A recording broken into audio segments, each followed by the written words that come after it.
महाराष्ट्रात गेल्या 3 वर्षापासून रखडलेल्या स्थानिक स्वराज्य संस्थांच्या निवडणुकींना अखेर मुहूर्त मिळाला. सुप्रीम कोर्टाच्या आदेशानंतर पुढील 4 महिन्यात महानगरपालिकांच्या व स्थानिक स्वराज्य संस्थांच्या निवडणुका घेण्याचे आदेश सरकारला दिले आहेत. सुप्रीम कोर्टाने दिलेल्या आदेशानुसार पुढील 4 महिन्यात महाराष्ट्रात स्थानिक स्वराज्य संस्थांच्या निवडणुका येऊन ठेपल्या आहेत. मागील वर्षी झालेल्या लोकसभा निवडणुकांमध्ये महाविकास आघाडीने जोरदार मुसंडी मारली होती, पण नंतरच्या 6 महिन्यातच चित्र मोठ्या प्रमाणात पालटलेलं दिसलं.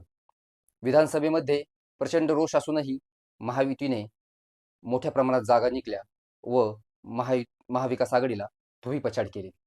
त्यानंतर महायुती आणि महाविकास आघाडीचं संपूर्ण लक्ष हे स्थानिक स्वराज्य संस्थांवर असणार आहे. स्थानिक स्वराज्य संस्थांना मिनी विधानसभा निवडणूक असेच म्हणले जाते, कारण ग्राउंडवरचं गणित बसवण्यासाठी व भविष्यातल्या मोठ्या निवडणुकांसाठी या निवडणुका महत्त्वाच्या असतात. याचबरोबर सर्व महानगरपालिकांच्या निवडणुकाही होणार आहेत. त्यातच मुंबई महानगरपालिका ही निवडणूक सर्वात प्रतिष्ठेची व महत्त्वाची मानली जाते. गेली 30 ते 35 वर्ष ठाकरे यांनी आपला विजयाचा झेंडा मुंबई महानगरपालिकेवर रोवून धरला आहे. पण भाजपला मुंबई महानगरपालिका ही कोणत्याही परिस्थितीत मिळवायची आहे.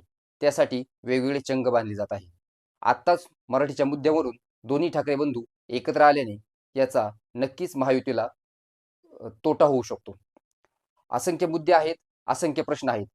महानगरपालिकांच्या या निवडणुकांमुळे नक्की कोण बाजी मारणार आणि कोण सरस ठरणार हे येणारा काळच सांगेल.